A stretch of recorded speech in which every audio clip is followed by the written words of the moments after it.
Good evening. नमस्ते सभी को। आज हम लोग हिंदी विषय के अंतर्गत पढ़ने वाले हैं समास। इसके पहले हम लोगों ने अलंकार देखा, संधि देखी। आज देखते हैं समास तथा समास के भेद कितने। इसके पहले हम लोगों ने पाठ्य पुस्तक में स्वाध्याय के अंतर्गत समास सीखा है। यहाँ पर थोड़ा सा और विस्तृत जानकारी आप लोगों को समास के बारे में देता हूँ। समास क्या है, समास किसे कहते हैं? समास के नियमों से निर्मित शब्द सामासिक शब्द कहलाता है। इसे समस्त पद भी कहते हैं। समास होने के बाद विभक्तियों के चिन्ह परसर्ग लुप्त हो जाते हैं, जैसे राजपुत्र। यहाँ पर उदाहरण के लिए राजपुत्र दिया है।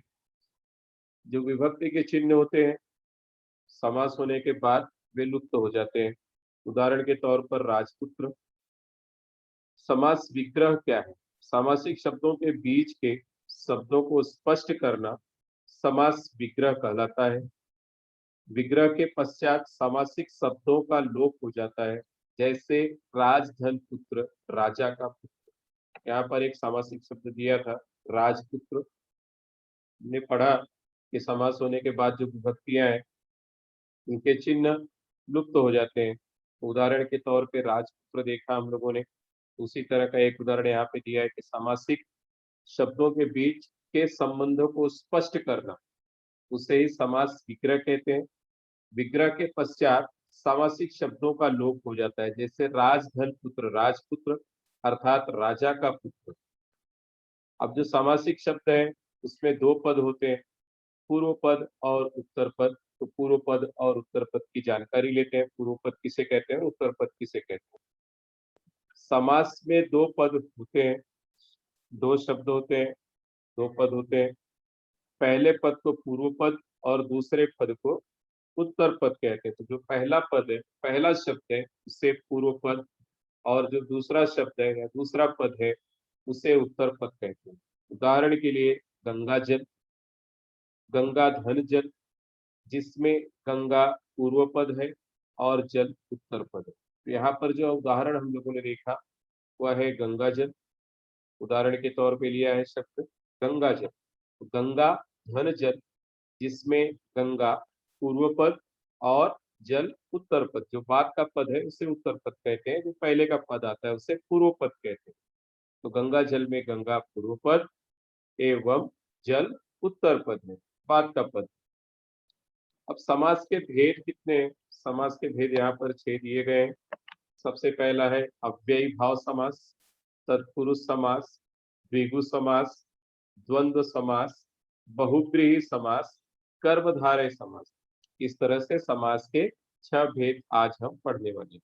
सबसे पहले अव्ययी भाव समास, फिर तत्पुरुष समास, द्विगु समास, द्वंद्व समास, बहुब्रीहि समास एवं कर्मधारय समास। सबसे पहले देखते हैं अव्ययी भाव समास क्या है। जिस समास का पूर्व पद प्रधान हो और वह अव्यय हो उसे अव्ययी भाव समास कहते हैं। यहाँ पर दिया है कि जो समास है, जिस समास का पूर्व पद अर्थात पहला पद प्रधान हो, मुख्य हो और वह अव्यय होना चाहिए। वह पद प्रधान भी हो और अव्यय भी हो तो उसे अव्ययी भाव समास कहते हैं। उदाहरण के तौर पर जैसे यथामति। यथामति पूर्व पद यथा, मति मति के अनुसार, यथामति मति के अनुसार, आमरण मृत्यु पर्यंत या मृत्यु तक, आमरण जब तक की मृत्यु नहीं हो जाती। तो यहाँ पर पहला जो पद है आ और दूसरा पद मरण। तो इस तरह से इनमें यथा और आ अव्यय है। जहाँ एक ही शब्द की बार बार आवृत्ति हो वहां भी अव्ययी समास होता है। जैसे दिनों दिन, रातों रात, घर घर। कहते हैं घर घर मिठाइयाँ बांटते, तो घर घर। रातों रात मौसम बदल गया, दिनों दिन हम अपने घर पहुंच गए। इस तरह के अनेक उदाहरण हम पढ़ते हैं, पाठ में पढ़ते हैं, कई कहानियों में पढ़ते हैं। तो इस तरह के जो शब्द हैं यहाँ पर अव्ययी भाव समास समास है। दिनों दिन, रातों रात, घर घर, हाथों हाथ आदि।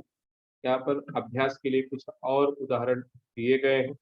आजीवन, आजीवन अर्थात जीवन भर। यथा सामर्थ्य, सामर्थ्य के अनुसार। यथा शक्ति, शक्ति के अनुसार। यथा विधि, विधि के अनुसार। यथा क्रम, क्रम के अनुसार। भर पेट, पेट भरकर। हर रोज, रोज रोज या प्रतिदिन। हाथों हाथ, हाथ ही हाथ में। रातों रात, रात ही रात में। प्रतिदिन, प्रत्येक दिन। बेशक, शक के बिना, बिना किसी शक के। निडर, डर के बिना, बिना डरे।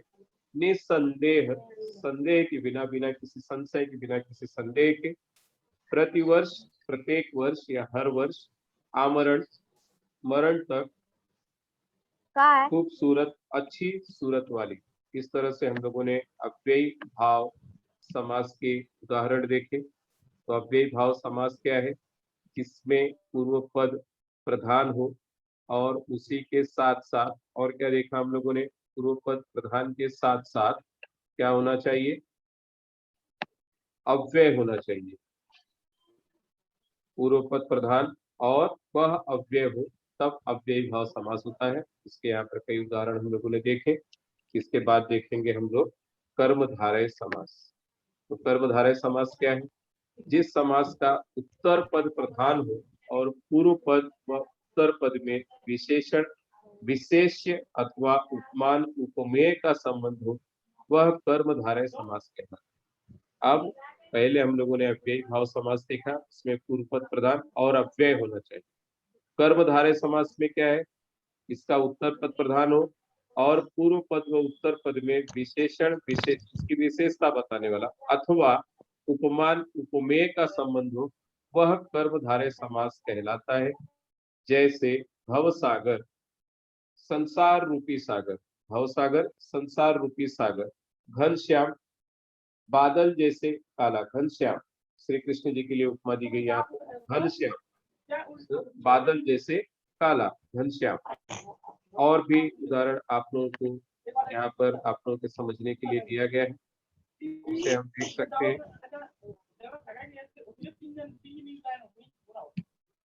समस्त पद, उदाहरण के तौर पर समस्त पद, तो समस्त पद में क्या है? चंद्रमुख, उदाहरण के लिए दिया गया है चंद्रमुख। तो चंद्र जैसा मुख। देहलता, देह रूपी लता। नील कमल, नीला कमल। सज्जन, सतजन या अच्छा जन, अच्छा व्यक्ति। तो समस्त पद एवं समास विग्रह चंद्रमुख और उसका समासिक विग्रह है चंद्र जैसा मुख। देहलता, देह रूपी लता, समासिक विग्रह है नील कमल, नीला कमल। सज्जन, सतजन या अच्छा जन। समस्त पद यहाँ पर और भी उदाहरण के लिए कमल नयन और समासिक विग्रह कमल के समान नयन हो जिसके, कमल के समान नयन। दही बड़ा, दही में डूबा हुआ बड़ा। पीतांबर, पीला हो अंबर जिसका। अंबर अर्थात वस्त्र, पीत मीन्स पीला, पीतांबर पीला अंबर। नरसिंह, नरों के समान, नरों में सिंह के समान। नर सिंह, नरों में सिंह के समान। तो यहाँ पर समासिक विग्रह होगा नरसिंह का, नरों में सिंह के समान। इसके बाद हम लोग देखेंगे तत्पुरुष समास। तत्पुरुष समास जिस समास का उत्तर पद प्रधान हो और पूर्व पद गौण हो, उसे तत्पुरुष समास कहते हैं। जैसे तुलसीदास कृत, अर्थात तुलसीदास द्वारा रचित। तुलसीदास कृत मतलब तुलसीदास जी के द्वारा रचित या उनके द्वारा की गई रचना। तो तत्पुरुष समास में उत्तर पद प्रधान होता है और पूर्व पद गौण होता है। अब विभक्ति के अनुसार तत्पुरुष समास के यहाँ पर 6 भेद दिखाए गए हैं। कर्म तत्पुरुष, द्वितीय कारक चिन्ह। गिर हकट, गिरह कट, गिरह को काटने वाला। करण तत्पुरुष, मन चाहा, मन से चाहा। संप्रदान तत्पुरुष, रसोई घर, रसोई के लिए घर। संप्रदान तत्पुरुष, रसोई के लिए घर। अपादान तत्पुरुष, देश निकाला, देश से निकाला। संबंध तत्पुरुष, गंगा जल, गंगा का जल। अधिकरण तत्पुरुष, नगरवास, नगर में वास। तो इस तरह से हम तत्पुरुष समास में देखते हैं उत्तर पद प्रधान होता है एवं पूर्व पद गौण होता है। यहाँ पर विभक्ति के अनुसार भी तत्पुरुष समास के 6 भेद दिए गए हैं। कर्म तत्पुरुष, करण तत्पुरुष, संप्रदान तत्पुरुष, अपादान तत्पुरुष, संबंध तत्पुरुष एवं अधिकरण तत्पुरुष विभक्ति के अनुसार है। और उसके उदाहरण भी यहाँ पर दिए गए हैं। उदाहरण के लिए गिरह कट, गिरह को काटने वाला। मन चाहा, मन से चाहा। रसोई घर, रसोई के लिए घर। देश निकाला, देश से निकाला। गंगा जल, गंगा का जल। नगरवास, नगर में वास। इसके बाद हम देखेंगे द्विगु समास। द्विगु समास किसे कहते हैं? तो जिस समास का पूर्व पद संख्यावाचक विशेषण हो उसे द्विगु समास कहते हैं। इससे समूह अथवा समाहार का बोध होता है। तो समझने के लिए सबसे आसान सा है कि इसके अंदर कोई संख्या होगी, संख्यावाचक विशेषण होगा एवं इसमें समूह अथवा समाहार का बोध होता है। तो आसानी से समझ सकते हैं कि द्विगु समास क्या है। यहाँ पर दिया है समस्त पद में 9 ग्रह और सामासिक विग्रह है 9 ग्रहों का समूह। त्रिलोक, 3 लोकों का समाहार। 3 लोकों का समूह त्रिलोक, तीनों लोक। नवरात्र, सामासिक विग्रह 9 रात्रियों का समूह। अठन्नी, 8 हालों का समूह। उसी तरह से और भी उदाहरण है। दोपहर, 2 पहरों का समाहार। चौमासा, 4 मासों का समूह। शताब्दी, 100 अब्दों, 100 वर्षों का समूह। शत या शताब्दी, 100 शब्दों, 100 वर्षों का समूह। 100 अब्दों का समूह अर्थात 100 वर्षों का समूह। त्र्यंबकेश्वर, 3 लोकों का ईश्वर। इस तरह से द्विगु समास समझने में बहुत ही आसान है। संख्यावाचक विशेषण होगा उसमें पूर्व पद। हम आसानी से समझ सकते हैं कि यह द्विगु समास का उदाहरण है। इसके बाद हम देखेंगे द्वंद्व समास। जिस समास के दोनों पद प्रधान होते हैं तथा विग्रह करने पर और अथवा या एवं योजक चिन्ह लगते हैं वह द्वंद्व समास कहलाता है। द्वंद्व समास भी काफी सरल है समझने में कि दोनों पद प्रधान होंगे और अथवा इस तरह या कोई योजक चिन्ह बीच में लगता होगा दोनों पदों के बीच, वह द्वंद्व समास कहलाता है। जैसे उदाहरण के लिए माता पिता, भाई बहन, राजा रानी, दुख सुख, दिन रात, राजा प्रजा। द्वंद्व समास जिस समास के दोनों पद प्रधान होते हैं तथा विग्रह करने पर और अथवा या का प्रयोग होता है उसे द्वंद्व समास कहते हैं। और का प्रयोग अगर दोनों की समान है, दोनों पद समान है, दोनों पद प्रधान है और दोनों समान प्रकृति के पद हैं, तब और का होगा प्रयोग। और दोनों पदों के मध्य तथा या का प्रयोग असमान विपरीत प्रकृति के पदों के मध्य किया जाता है। यहाँ पर उदाहरण के तौर पर माता पिता, माता और पिता, क्योंकि दोनों की प्रकृति समान है, एक जैसे हैं। वैसे ही गाय भैंस, दोनों की प्रकृति समान है, इसलिए गाय और भैंस। धर्माधर्म, अब यहाँ पर दोनों भी अपोजिट है, विपरीत है। धर्म या अधर्म, दोनों की प्रकृति विपरीत है, इसलिए या योजक के स्थान पर या लिया गया है। उसी तरह से सुरासुर, सुर या असुर, यहाँ भी विपरीत प्रवृत्ति है, विपरीत प्रकृति है, इसलिए सुर या असुर दोनों अपोजिट है। वैसे यहाँ पर दुख सुख दोनों अपोजिट है, तो दुख या सुख दोनों एक साथ नहीं है। दिन रात, दिन या रात। तो इस तरह से अब यहाँ पर उदाहरण है जैसे भाई बहन, दोनों समान प्रकृति के हैं, इसलिए भाई और बहन होगा। माता और पिता होगा। राजा तथा प्रजा, राजा या प्रजा, नहीं ले सकते राजा और प्रजा। द्वंद्व समास इस तरह से हम देखते हैं कि जिस समास के दोनों पद प्रधान हो तथा विग्रह करने पर और अथवा या का प्रयोग होता हो उसे द्वंद्व समास कहते हैं। बहुब्रीहि समास, जिस समास के दोनों पद अप्रधान हो।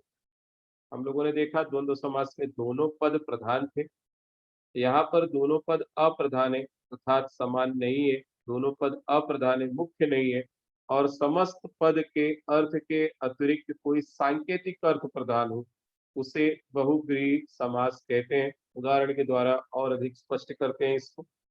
समस्त पद जैसे दिया है दशानन, 10 है आनन जिसके, अर्थात जिसके 10 मुख हो। 10 है आनन जिसके, 10 मुख जिसके हो, अर्थात वह कौन है? रावण।